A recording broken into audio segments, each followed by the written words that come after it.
वक्रतुंड महाकाय सूर्यकोटि समप्रभा निर्विघ्नं कुरु मे देवा सर्वकार्येषु सर्वदा।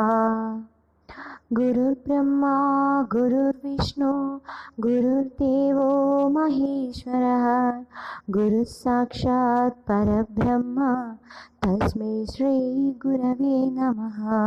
ഓം ശ്രീ ഗുരുഭ്യോ നമ.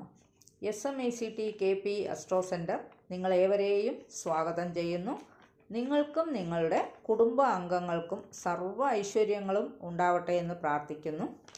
ഇന്നത്തെ നമ്മുടെ വിഷയം 2026 പുതുവർഷ ഫലത്തെക്കുറിച്ചാണ്. 1201 ആണ്ട് ധനുമാസം 17-ാം തീയതി വ്യാഴാഴ്ച രോഹിണി നക്ഷത്രത്തിൽ 2026 ജനുവരി 1-ാം തീയതിയാണ്. അതായത് 2026 വർഷപ്പിറവി. 2026 ജനുവരി 1 മുതൽ 2026 ഡിസംബർ 31 വരെയുള്ള പുതിയ വർഷം എങ്ങനെയായിരിക്കുമെന്ന് നമുക്ക് പരിശോധിക്കാം. അതിനുള്ള ഗ്രഹസ്ഥിതി ഒന്ന് പരിശോധിക്കാം.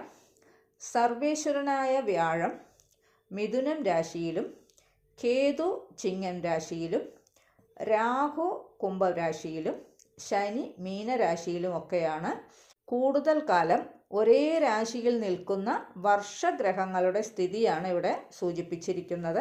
വർഷഗ്രഹങ്ങളുടെ സ്ഥിതികൾക്കനുസരിച്ചാണ് വർഷഫലം തയ്യാറാക്കിയിരിക്കുന്നത്. മറ്റുള്ള ഗ്രഹങ്ങളുടെ സ്ഥിതിഗതികൾ മാസഫലത്തിൽ ഉൾപ്പെടുത്തുന്നുണ്ട്.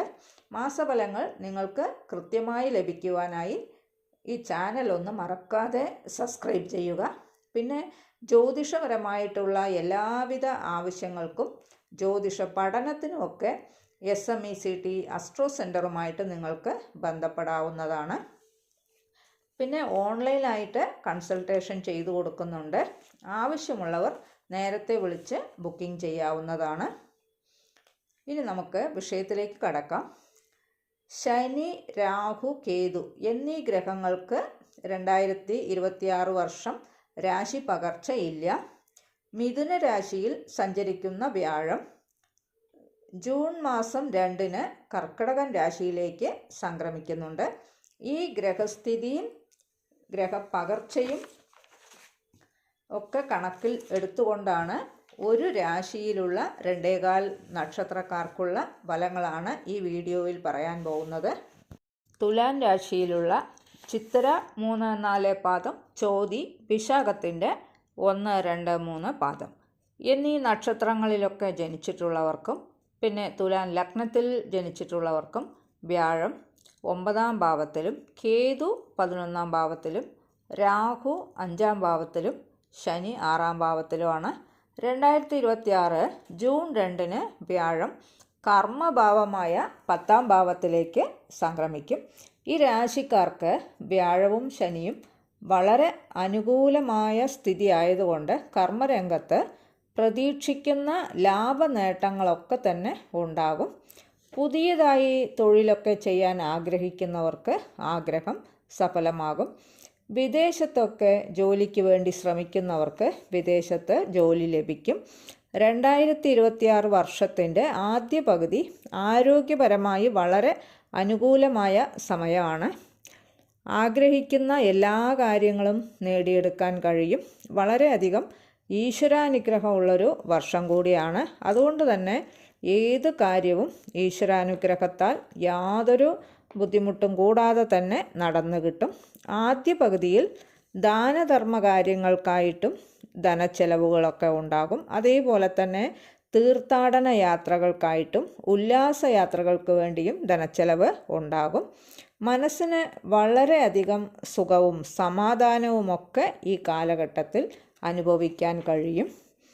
വിവാഹാദി മംഗളകർമ്മങ്ങളിലൊക്കെ പങ്കെടുക്കുവാനും അതേപോലെ മംഗളകർമ്മങ്ങളൊക്കെ നടത്തി വയ്ക്കാനുമുള്ള അവസരങ്ങളൊക്കെ തന്നെ വന്നു ചേരും. വിദ്യാർത്ഥികൾക്ക് പഠനത്തിൽ മികവ് തെളിയിക്കാൻ കഴിയും. പഠനത്തിൽ നല്ല മനസാന്നിധ്യമൊക്കെ ഉള്ളൊരു സമയം കൂടിയാണ്. ഉന്നത വിദ്യാഭ്യാസത്തിനൊക്കെ ശ്രമിക്കുന്നവർക്ക് ഉദ്ദേശിച്ച വിഷയത്തിൽ ഉദ്ദേശിക്കുന്ന സ്ഥാപനത്തിൽ തന്നെ പ്രവേശനമൊക്കെ ലഭിക്കും.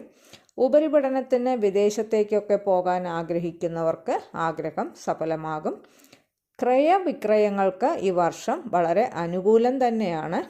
വീട് കെട്ടാൻ ആഗ്രഹിക്കുന്നവർക്ക് വീട് കെട്ടാനോ കെട്ടിയ വീട് വാങ്ങിക്കാനോ അല്ലെങ്കിൽ പഴയ വീട് പുതുക്കി പണിയാനോ ഒക്കെ ഉള്ള യോഗമൊക്കെ ഉണ്ട്. ഭൂമി സംബന്ധമായ പല നേട്ടങ്ങളും കാണുന്നുണ്ട്. റിയൽ എസ്റ്റേറ്റ് ബിസിനസ്സൊക്കെ ചെയ്യുന്നവർക്ക് ഈ വർഷം സമയം വളരെ അനുകൂലം തന്നെയാണ്. വാഹനമൊക്കെ വാങ്ങിക്കാൻ ആഗ്രഹിക്കുന്നവർക്ക് ആഗ്രഹം സഫലമാകും. വാഹനം മാറ്റി വാങ്ങിക്കുവാനും കഴിയും. മനസ്സിൽ നല്ല ചിന്തകളൊക്കെ തെളിഞ്ഞു വരും. മറ്റുള്ളവരുടെ കാര്യങ്ങൾ ഇവർ സ്വന്തം കാര്യമെന്ന പോലെയൊക്കെ ചെയ്യും. ന്യായമായ കാര്യങ്ങൾക്കായി വാദിക്കും. പുതിയ പദ്ധതികളൊക്കെ ആവിഷ്കരിച്ച് നടപ്പിലാക്കിയെടുക്കും. പരിശ്രമങ്ങളിലൊക്കെ തന്നെ വിജയമുണ്ടാകും. ഷെയർ മാർക്കറ്റിൽ നേട്ടങ്ങളൊക്കെ ഉണ്ടാകും. കുടുംബത്തിൽ സമാധാനവും സന്തോഷവും ഒക്കെ തന്നെ ഉണ്ടാകും. വാക്കുകൾക്ക് അംഗീകാരം വർദ്ധിക്കും. കുടുംബ സ്വത്തൊക്കെ പ്രതീക്ഷിച്ചിരിക്കുന്നവർക്ക് അവയെല്ലാം ഈ വർഷം ലഭിക്കും. സഹോദരങ്ങളുമായിട്ട് നല്ല ബന്ധത്തിൽ തുടരും. അയൽക്കാരുമായി നല്ല ബന്ധം തന്നെ ഉണ്ടാകും. ക്രിയേറ്റിവിറ്റിയൊക്കെ വർദ്ധിക്കും. യന്ത്രസംബന്ധമായ തൊഴിലുകളൊക്കെ ചെയ്യുന്നവർക്ക് തൊഴിൽപരമായിട്ടുള്ള നേട്ടങ്ങളൊക്കെ തന്നെ ഉണ്ടാകും. മാതാവിൻ്റെ ആരോഗ്യനില തൃപ്തികരം തന്നെയാണ്. മാതൃകുടുംബത്തിലുള്ളവരുമായി നല്ല ബന്ധം തന്നെ ഉണ്ടാകും. സന്താനങ്ങളുടെ ഉയർച്ചയിലൊക്കെ സന്തോഷിക്കാൻ കഴിയും. സന്താനങ്ങളുടെ ആരോഗ്യനില അത്ര തൃപ്തികരമായി കാണുന്നില്ല. സന്താനങ്ങൾക്ക് തൊഴിൽപരമായ പല ഉയർച്ചകളും ഉണ്ടാകും. പ്രണയിതാക്കൾക്ക് പ്രണയത്തിൽ ചില പ്രശ്നങ്ങളും തടസ്സങ്ങളും അഭിപ്രായ വ്യത്യാസങ്ങളുമൊക്കെ അനുഭവിക്കേണ്ടതായിട്ടും വരും. പ്രത്യേകം ശ്രദ്ധിക്കുക. പുതിയതായി ജോലി അന്വേഷിക്കുന്നവർക്ക് ജോലി ലഭിക്കും. ഉദ്യോഗത്തിലൊക്കെ ഉള്ളവർക്ക് സ്ഥാനക്കയറ്റവും ശമ്പള വർധനവും പേരും പ്രശസ്തിയും ഒക്കെ ലഭിക്കും. ശത്രുക്കളെയൊക്കെ ജയിക്കാൻ കഴിയും.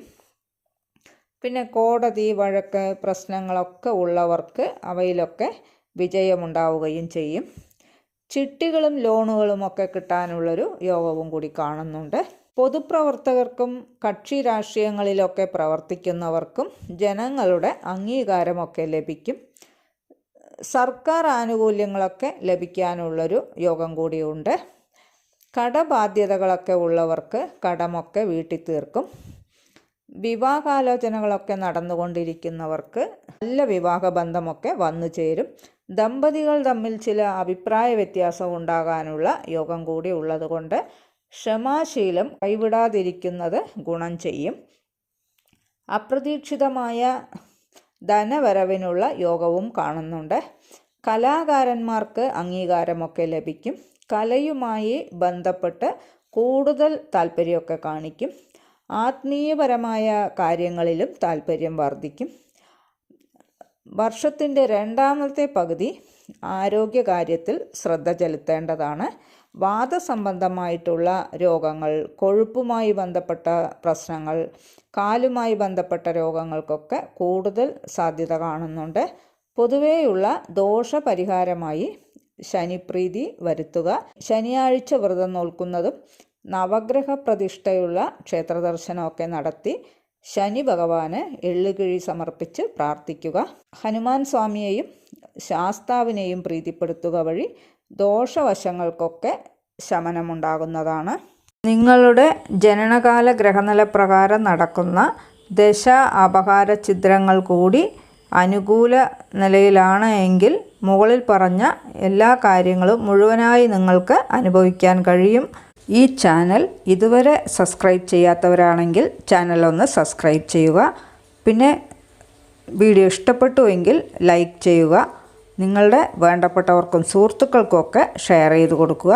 നിങ്ങളുടെ അഭിപ്രായം കമൻറ്റ് ബോക്സിൽ അറിയിക്കുക. വേറൊരു വിശേഷവുമായി നമുക്ക് വീണ്ടും കാണാം. നന്ദി, നമസ്കാരം.